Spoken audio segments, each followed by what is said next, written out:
கோத்தாபய ராஜபக்சவுடன் ஒருவர் தொலைபேசியில் உரையாடி சில முக்கியமான தகவல்களை வெளியே கொண்டு வந்திருக்கின்றார். ஒரு பரபரப்பான குரல் பதிவு ஒன்று இப்பொழுது எல்லா இடமும் பரவி கொண்டிருக்கிறது. எனவே அது குறித்து விரிவாக விளக்கமாக இந்த காணொளியில் பார்க்கலாம். இலங்கையிலே நேற்று இடம்பெற்ற விபத்து ஒன்றிலே வெளிநாட்டு பெண் ஒருவர் பலியாகி இருக்கின்றார். அது குறித்தும் பார்க்கலாம். கோவில் திருவிழா ஒன்றிலே ஏற்பட்ட வாய் தர்க்கம் கடைசியில் வாழ்வெட்டில் சென்று முடிவடைந்திருக்கிறது. அதிலே 4 பேர் காயமடைந்திருக்கிறார்கள். அப்படியான ஒரு சம்பவமும் பதிவாகி இருக்கிறது. இந்த செய்திகள் உட்பட மேலும் பல முக்கியமான செய்திகளும் தகவல்களும் இன்றைய காணொளியில் காத்திருக்கின்றன. தமிழடியான் சொந்தங்கள் அனைவருக்கும் வணக்கம். ஜூலை மாதம் 30 2026 வியாழக்கிழமை. வாருங்கள் காணொளிக்குள் போகலாம். சமூக வலைத்தளங்களில் மிகவும் பரபரப்பாக ஒரு குரல் பதிவு ஒன்று இப்பொழுது எல்லோராலும் பகிர்ந்து கொள்ளப்படுகிறது. அந்த குரல் பதிவில் 2 பேர் கதைக்கின்றார்கள். ஆக்கள் என்று பார்த்தீங்கன்னு சொன்னால், ஒருத்தர் இலங்கையினுடைய முன்னாள் ஜனாதிபதி கோத்தாபய ராஜபக்ச, மற்றவர் ஒரு சமூக செயல்பாட்டாளராம். இவர் என்ன செய்யக்காருன்னு சொன்னால், இந்த சமூக செயல்பாட்டாளர் கோத்தாபய ராஜபக்சவுக்கு ஃபோன் பண்ணியிருக்கார். முந்தியண்டா ஃபோன் பண்ண முடியாது, இப்போ ஃபோன் பண்ணலாம் தானே, அப்போ ஃபோன் பண்ணி காய்ச்சிக்க. அதாவது ஃபோன் பண்ணது ஈரண்டு சொன்னால், என்ன 2 பென்ஷன் எடுக்கிறீங்களாமே, ஒரு பென்ஷன் இல்லாமல் 2 பென்ஷன் எடுக்கிறீங்களாமே, இதை கேட்கத்தான் ஃபோன் அடித்தவர். பிறகு அதோட இன்னும் ஒரு சில கேள்விகளை கேட்டு கோத்தாபய ராஜபக்ச டென்ஷன் ஆகி, என்னையும் கேள்வி கேட்டு குடையிறீங்கள், என்ன பேசாமல் விடுங்க, என்ன டிஸ்டர்ப் பண்ண வேண்டாம்னு சொல்லி டென்ஷன் ஆகி இந்த மாதிரி அந்த உரையாடல் போகுது. அப்போ அந்த சமூக செயல்பாட்டாளர் கேட்குறார், அது சரி, உங்களுக்கு 2 பென்ஷன் வருதாமே, அது என்ன கணக்கு? நீங்கள் ஜனாதிபதியாக இருந்ததுக்கு ஒரு பென்ஷன், பிறகு நீங்கள் இராணுவத்தில் இருந்தேன்னு சொல்லி ஒரு பென்ஷன் ஒன்று வாங்குறீங்கள். ஆனால் நீங்கள் உண்மையில் இராணுவத்தில் இருக்கலையாமே, சும்மா இராணுவத்தில் சேர்ந்துட்டு பிறகு இடையில மெடிக்கல் லீவில் வெளியில் வந்துட்டீங்களாமே 1991 என்று சொல்லி இவர் கேட்குறார். அதுக்கு கோத்தாபய ராஜபக்ச சொல்கிறார், இல்லையே, நான் இராணுவத்தில் 20 வருஷங்கள் பணி புரிஞ்சிருக்கிறேன், 20 வருஷமும் கம்ப்ளீட் பண்ணி போட்டு தான் வெளியில் நானே ஒழிய இடையில எல்லாம் விட்டுட்டு வரையில, அதெல்லாம் பொய் என்று சொல்லி கோத்தாபய ராஜபக்ச சொல்கிறார். நீங்கள் இராணுவத்தில் பணிபுரியலை, முழுமையாக பணிபுரியலை என்று சொன்னதுக்கு கோத்தாபய ராஜபக்ச சொல்கிறார், அப்படி இல்லை, எங்கள் இராணுவ தலைமையகத்தில் போய் கேட்டு பாருங்க, அங்கே ரெக்கார்ட்ஸில் இருக்குது. அதோட தன்னுடைய பதவி லெப்டினன்ட் கேர்னல் தர அதிகாரியாக நான் இருந்தேன். எனவே ஒரு லெப்டினன்ட் கேர்னலுக்கு சம்பளம் பென்ஷன் எல்லாம் கூடத்தான் இருக்கும். எனவே அந்த பென்ஷன் தான் எனக்கு இப்போ கிடைக்குது. அதாவது ஜனாதிபதியாக இருந்ததுக்கு கிடைக்கிற பென்ஷனை விட இந்த பென்ஷன் தான் கூட கிடைக்குது என்று சொல்லி கோத்தாபய ராஜபக்ச விளங்கப்படுத்துகிறார். அப்போ இவர் திரும்ப கேட்குறார், அது சரி, 20 வருஷங்கள் நீங்கள் இராணுவத்தில் இருந்துன்னு சொல்கிறீங்களே, எப்போயிலிருந்து எப்போ வரைக்கும் இருந்த நீங்கள் என்று சொல்லி இவரும் பயப்படாமல் கேட்குறாரு. நான் ஏற்கனவே சொன்ன மாதிரி இப்போ பயம் இல்லாமல் கேட்கலாம். முந்தி என்று சொன்னால் கேள்வி கேட்டால் சரி, என்ன அடுத்த நாள் விடிய வெள்ள வேன் என்ன கேள்வியெல்லாம் கேட்குறீராம், ஏறும் கதியான்னு சொல்லி ஏற்றி கொண்டு போனால் சரி, அவ்வளோதான். அதுக்கப்புறம் அந்த கதையை அட்ரஸே இருக்காது. அப்புறம் அந்த இடத்துல புல்லு தான் முளைக்கும். அப்படியான சம்பவங்கள்லாம் கடந்த காலங்களில் நடந்தது.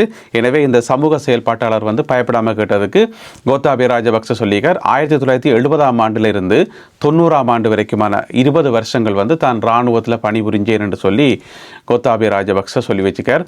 இப்படியாக ஒரு சமூக செயல்பாட்டாளர் கோத்தாபய ராஜபக்ச உருட்டி கேள்விகளை கேட்டு குடைஞ்சதை அந்த ஒரு ஒலிப்பதிவு இப்பொழுது சமூக வலைத்தளங்களில் வைரலாக பரவி வருகிறது. காலி மாவட்டத்தினுடைய பெந்தோட்டை நகரில் நேற்று இடம்பெற்ற விபத்திலே வெளிநாட்டு பெண் ஒருவர் பலியாகி இருக்கின்றார். ஒரு சுற்றுலா பயணி 31 வயது, எங்கிருந்து வந்தவான்னு கேட்டீங்கன்னு சொன்னா, பலஸ்தீனத்திலிருந்து வந்திருக்கிறா. இலங்கைக்கு சுற்றுலாவுக்காக வந்த இடத்துல அநியாயமான முறையில் உயிரிழந்திருக்கிறார். ஏற்கனவே பலஸ்தீனத்தில் நிறைய பிரச்சனைகள், அங்கேயே நிறைய மக்கள் உயிரிழப்புகள் என்று போய்கொண்டிருக்குது. அப்புறம் அங்கிருந்து கொஞ்சம் நிம்மதியாக இருக்கலாம்னு சொல்லி இலங்கைக்கு வந்தால் இங்கேயும் பிரச்சனைன்னு சொன்னால் என்ன செய்கிறது? என்ன நடந்திருக்குன்னு சொன்னால், இந்த பராமோட்டர் என்று தானே இப்போ நீங்கள் படத்தில் பார்க்குறீங்க. அதாவது ஒரு பரசூட்டில் மோட்டார் பொருத்தி அதில் 2 பேர் இருந்து போகலாம். இப்போ நீங்கள் படத்தில் பார்க்குற இதுதான். எனவே இதில் பறந்துருக்கைக்குள்ளே ஏதோ என்ஜின் கோளாறு இது அப்படியே போயிட்டு கடலுக்குள்ளே விழுந்திருக்குது. கடலுக்கு விழுந்தோடனே இப்போ இந்த பெண்ணும் இன்னும் ஒரு விமானியும் தான் அதில் போயிருக்கணும். அந்த விமானி கடலில் விழுந்து ஒரு மாதிரி நீந்தி கிந்தி தப்பி வந்துட்டார். இந்த பெண் விழுந்தோடனே காணாமல் போயிட்டா கடலில். பிறகு நீண்ட நேரம் தேடி பார்த்தா அதுக்கு பிறகு அவனுடைய உடல் தான் மீட்கப்பட்டது, சடலம் தான் மீட்கப்பட்டது. அது இப்பொழுது வைத்தியசாலையில் வைக்கப்பட்டிருக்கிறது. இது சம்பந்தப்பட்ட விசாரணைகள் ஆரம்பிக்கப்பட்டுள்ளன. இந்த பராமோட்டர் சர்வீஸை ஆப்ரேட் பண்றது ஒரு தனியார் நிறுவனமாம். எனவே அந்த தனியார் நிறுவனத்திடம் இப்பொழுது விசாரணைகள் ஆரம்பிக்கப்பட்டுள்ளன. என்ன பிரச்சனை சொன்னா, இப்படியான ஒரு விபத்து நடந்து முடிஞ்சா பிறகு அதுக்கு ஒரு விசாரணை ஆரம்பிச்சா பிறகுதான் எங்களுக்கு தெரிய வரும், அந்த நிறுவனத்திட்ட லைசன்ஸ் புதுப்பிக்கல அல்லது பாதுகாப்பு சோதனைகள் ஒழுங்கா செய்யல, இந்த மாதிரி அந்த ஹொரனேல முதியோர் இல்லத்துல ஒரு தீ விபத்து ஏற்பட்ட பிறகுதான் நாடு முழுக்க இருக்கிற முதியோர் இல்லங்கள் என்ன லட்சணத்தில் இயங்குது என்று சொல்லி எங்களுக்கு தெரிய வந்தது. அதே மாதிரி ஒரு ஹெல்மெட் தயாரிக்கிற தொழிற்சாலையில் வந்து விபத்து ஏற்பட்டு 5 பேர் செத்தா பிறகுதான் நிறைய ஃபேக்ட்ரிஸ் வந்து ஒழுங்கான பாதுகாப்பு நடைமுறை இல்லையாம் என்று சொல்லி தெரிய வந்தது. எனவே இந்த விபத்துக்கு பிறகு என்னென்ன சம்பவங்கள் தெரிய வரப்போகுது என்று சொல்லி எங்களுக்கு தெரியல. இருந்தாலும் இலங்கை சுற்றுலாத்துறைக்கு வந்து இது ஒரு நெகட்டிவ் பாயிண்ட் என்று சொல்லலாம். இந்த செய்தியை வந்து கேள்விப்படுறார்கள் பயப்படுகிறோம் அடுத்த முறை அதில் ஏறுறதுக்கு. எனவே இது சம்பந்தப்பட்ட விசாரணைகள் நடந்து வருகின்றன. கோவில் திருவிழா ஒன்றில் அன்னதானம் கொடுக்கப்பட்ட பிரச்சனை வந்து அது ஒரு வாய் தர்க்கமாக ஆரம்பித்து கடைசியில் வந்து வாழ்வெட்டில் போய் முடிஞ்சு 4 பேர் காயமடைந்து மருத்துவமனையில் அனுமதிக்கப்பட்டிருக்கின்றார்கள். பெண்கள் உட்பட 4 பேர் காயமடைந்து மருத்துவமனையில் அனுமதிக்கப்பட்டிருக்கிறார்கள்.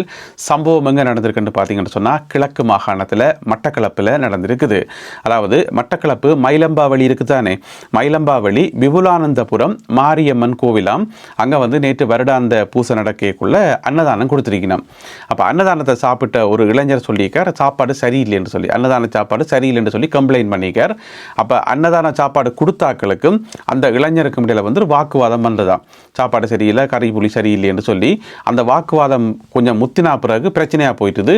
அதுக்கு பிறகு அந்த இளைஞர் போய் என்ன செய்கிறார், இன்னும் ஒரு 6 பேரை கூட்டிக் கொண்டு வந்து மொத்தம் 7 பேர், அந்த 7 பேரும் சேர்ந்து வாளுகளை கொண்டு வந்து வைக்கு மேலே வெட்டி இருக்கணும்.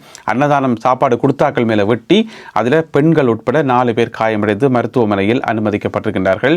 எனவே இது சம்பந்தமான விசாரணைகள் ஆரம்பிக்கப்பட்டுள்ளன. எனவே நாட்டில் வந்து ஏற்கனவே பல பிரச்சனைகள் இருக்குது. இப்போ பார்த்தீங்கன்னு சொன்னால் புதுசாக பிரச்சனைகள் எல்லாம் உருவாகி கொண்டிருக்குது. அதில் ஒன்று தான் இந்த கோயில் பிரச்சனைகள்.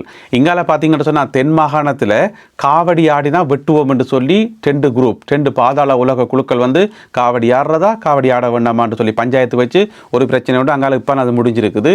இங்கால பார்த்தீங்கன்னு சொன்னால் இந்த கோயிலில் வந்து அன்னதான பிரச்சனை. அங்கால வவுனியா மாவட்டத்தில் பார்த்தீங்கன்னு சொன்னால் ஒரு 10-15 நாள் இருக்கும். உங்களுக்கு ஞாபகம் இருக்கும்னு நினைக்கிறேன். ஒரு கோயிலில் வந்து கொஞ்சம் பேர் போய் அட்டாத்துக்கு போய் பூசை செய்தோடனே அதை தட்டி கேட்க போன ஒரு இளைஞனை வந்து குத்தி போட்டோம். இளம் குடும்ப தலைவர் ஒரு ஆளை வந்து வெட்டி அவர் சரி உயிரிழந்துட்டார். பிறகு அந்த அவருடைய அம்மாவும் வந்து காயமடைந்த சம்பவம் வந்து வவுனியா மாவட்டத்தில் ஓமந்தேலியோ புளியங்குளத்திலேயோ எங்கேயோ நடந்தது. அது இப்போ கொஞ்சம் காலத்துக்கு முதல் நடந்தது. இந்த மாதிரி கோயில் திருவிழாக்கள் என்று சொன்னாலே ஒரே பிரச்சனையாக தான் கிடக்கு போறதுக்கு. இதில் வந்து வடக்கு கிழக்கு தெற்குன்னு சொல்லி ஒரு வித்தியாசம் இல்லை, எல்லா இடமும் பிரச்சனை தான் தானே. சுவர் இடிந்து விழுந்ததன் காரணமாக ஒரு இளைஞர் பலியான சம்பவம் நேற்று காத்தான்குடி நகரத்தில் வந்து நடந்திருக்கிறது. இந்த இளைஞர் வந்து கிழக்கு பல்கலைக்கழகத்தினுடைய முன்னாள் மாணவன், அதாவது கிழக்கு பல்கலைக்கழகத்தினுடைய பட்டதாரி. அப்போ பட்டதாரியாக வந்த பிறகு அவருக்கு எதிர்பார்த்த மாதிரி வேலைகள் கிடைக்கல என்று சொல்லி என்ன செய்கிறார்னு சொன்னால் பார்ட் டைமாக வந்து இந்த மாதிரி கூலி வேலைக்காவது போவோம் என்று சொல்லி போட்டு இந்த சுவர் கட்டுமான வேலைக்கு வந்து போயிருக்கிறார். அது பிள்ளை இல்லை தானே, வேலை கிடைக்கலண்டாக்காக அப்படி இருக்கிறத விட்டுட்டு ஏதாவது ஒரு வேலை செய்யணும்ன்றது உண்மையில வரவேற்கப்பட வேண்டிய விஷயம். அப்படி போன இடத்துல வந்து சுவர் ஒன்று இடிஞ்சு விழுந்ததால அதில் சிக்கப்பட்டு அந்த இடத்திலேயே உயிரிழந்திருக்கிறார். இந்த சம்பவம் நேற்று புதன்கிழமை பிற்பகல் வேளையில் நடந்திருக்கிறது காத்தான்குடி பகுதியில். இதில் வந்து உயிரிழந்த அந்த இளைஞர் இப்போ நீங்கள் படத்தில் பார்க்குறீங்க, இவர் தான் 28 வயதுடையவர், மட்டக்களப்பு ஜெயந்திபுரம் நகரத்தை சேர்ந்தவர் என்று சொல்லப்படுகிறது. எனவே இது வந்து உண்மையில ஒரு கவலைக்குரிய விஷயம். வேலை இல்லையண்டி போட்டு அப்படியே இருக்கிறத விட ஏதோ ஒரு வேலையை செய்து வாழ்க்கையில் முன்னேறணும் என்று சொல்லி நினைச்ச ஒரு இளைஞர் வந்து அநியாயமான முறையில் உயிரிழந்தது கவலைக்குரிய விஷயம் தானே. எனவே இப்படியான சம்பவம் ஒன்று நேற்று காத்தான்குடி நகரத்தில் பதிவாகியுள்ளது. அடுத்ததாக இன்றைய கருத்தோவிய பகுதி. இன்றைக்கு வந்து 2 கருத்தோவியங்கள் இருக்குது. 2 கருத்தோவியங்கள்லேயும் வந்து சஜித் பிரேமதாசா வருவார். அதில் முதலாவது கருத்தோவியம் பார்த்தீங்கன்னு சொன்னால் சஜித் பிரேமதாசா ஒரு வீட்டு வாசலில் குந்தி கொண்டிருக்கிறார். அவர் வந்து பயங்கர சோகத்தில் குந்தி கொண்டிருக்கிறார். அங்கால பார்த்தீங்கன்னு சொன்னால் ஒரு குப்பைத்தொட்டி ஒன்று இருக்குது. அந்த குப்பைத்தொட்டிகளை வந்து நிறைய பேப்பர் சுருள்கள் எல்லாம் கிடக்குது. அதில் எழுதப்பட்டிருக்கிறது நம்பிக்கை இல்லா தீர்மானம் என்று சொல்லி. ஒவ்வொரு தடவையும் நம்பிக்கை இல்லா தீர்மானத்தை கொண்டு வரது அது வந்து கட்டாயம் தோற்கடிக்கப்படும். ஏன்னு சொன்னால் என்பிபியில் வந்து 159 இருக்கின்ற எல்லாருக்கும் தெரியும். என்னத்தை கொண்டு வந்தாலும் அது தோற்கடிக்கப்படும் என்றது எல்லாருக்கும் தெரிஞ்ச விஷயம். பிரேனப்பா கொண்டு வந்து தேவையில்லாமல் தோற்கடிச்சு எல்லாத்தையும் கொண்டு ஒரு பின்னுக்கு போட்டுட்டு சோகமாக குந்தி கொண்டிருக்கின்றார் சஜித் பிரேமதாசா. இது முதலாவது கருத்தோவியம். 2வது கருத்தோவியம் வந்து பார்த்தீங்கன்னு சொன்னால் ஒரு பெரிய வெள்ளப்பெருக்கொண்டு அந்த வெள்ளத்துக்குள்ளே வந்து சஜித் பிரேமதாசாவும் சிக்கியிருக்கிறார். அங்கால பார்த்தீங்கன்னு சொன்னால் ரணில் விக்ரமசிங்கவும் சிக்கியிருக்கிறார். இப்போ 2 பேரும் ஆளுக்கால் கை கொடுக்கறதுக்கு போயினோம். இவர் அவரை காப்பாற்றுவாரா, அவர் இவரை காப்பாற்றுவாரா, அதில் 2 பேருமே சேர்ந்து மூழ்க போயினமான்றது எங்களுக்கு தெரியலை. எனவே வெள்ளம் வந்து இடுப்பளவில் இப்போ நிற்கிது. அடுத்தது என்னன்றதை நாங்கள் பொறுத்திருந்து பார்க்கணும். இந்த 2 கருத்தோவியங்கள் மற்றும் இன்றைய காணொலியில் பகிர்ந்து கொள்ளப்பட்ட செய்திகள் தகவல்கள் தொடர்பான உங்களுடைய கருத்துக்களை மறக்காமல் கீழே எழுதுங்கள். மீண்டும் சந்திப்போம் உறவுகளே. நன்றி, வணக்கம்.